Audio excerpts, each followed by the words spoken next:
Hey everyone, welcome back to the channel. Make sure you like, comment, and subscribe to see more.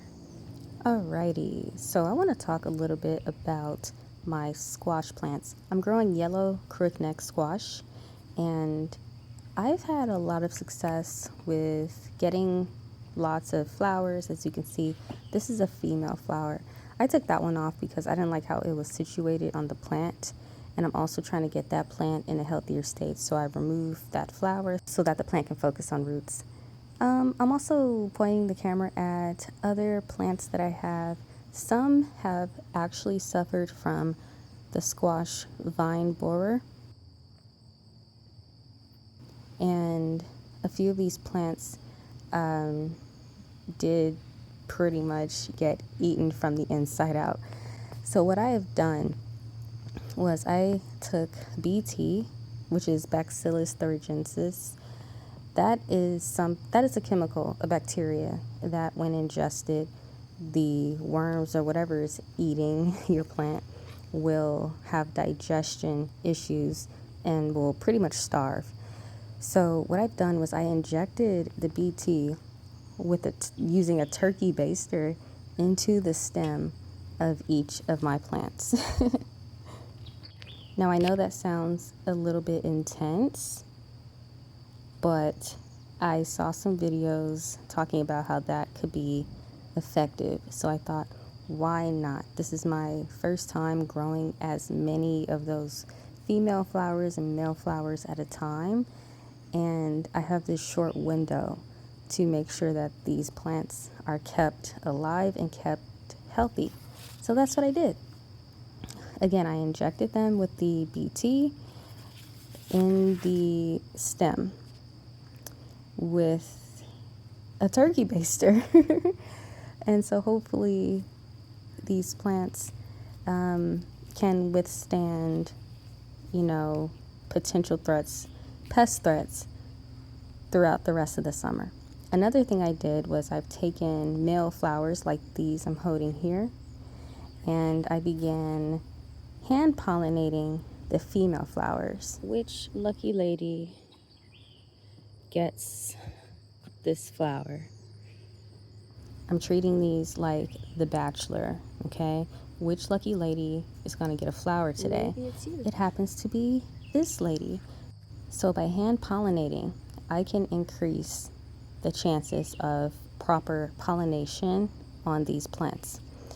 I have seen some plants that I can tell were poorly pollinated, not because it was like by hand, but I suspect maybe the pollinators in the garden just didn't do a really great job. And it's not their fault. It can happen a multitude of ways, but I feel like by hand pollinating, I can really just see what's going on. I can get the male flower onto the female flower in a way that I feel is complete. So, okay, yeah, you just saw me do that. And every time I feel that it's necessary and I see a male flower that's just now blooming and a female flower that has just bloomed, I take that opportunity to do some hand fertilizing. And if it wasn't clear, I just ripped the leaves off of the male flower to expose that pointed tip that has all of the pollen, and then I insert that and I rub it all through the female flower so that it has all that pollen. So in about a day or two, that flower will close, and that that squash will begin to grow longer and thicker until it's ready to be picked. So I'm showing you some other areas of the garden. Most of my plants don't require hand pollination, but I'm showing you some sunflowers that are beginning to get nice and large in this bed. I think at this point I'm gonna show you what am I picking up? Oh yeah, so this is the stem that we saw some damage on And that is the remainder of that plant. So the plant that you see me touching used to be part of the stem that I showed you. I had to remove the stem and then replant that plant. This was just yesterday and that plant has sprung back up. This is another example of vine borer damage. I had to pin this plant down so that it can actually take root in another part of the plant. So hopefully by pinning it down and by removing some of the fruit like I did just now, this plant can focus on root development. You also saw how some of the stem was wrapped up. That's like athletic tape.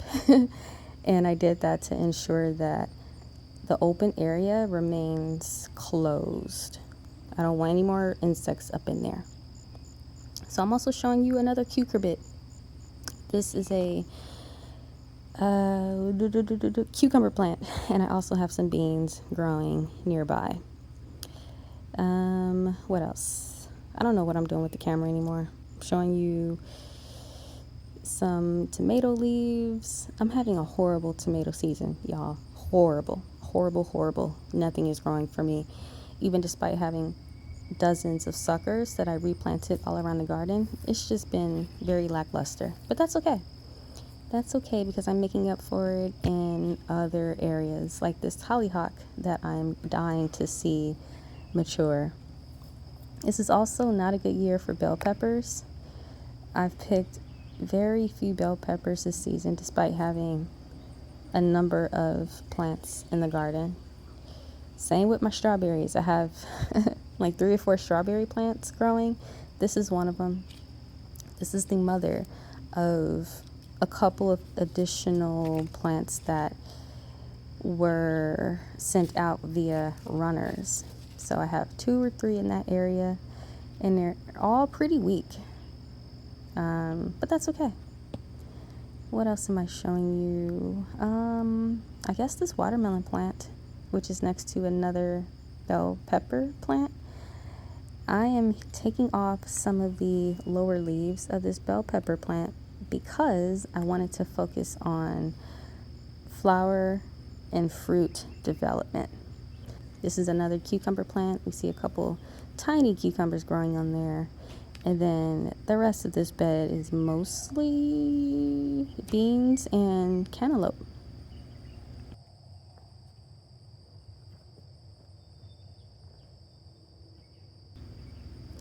What else do we have? Oh, I cut to this area because I think it's so interesting.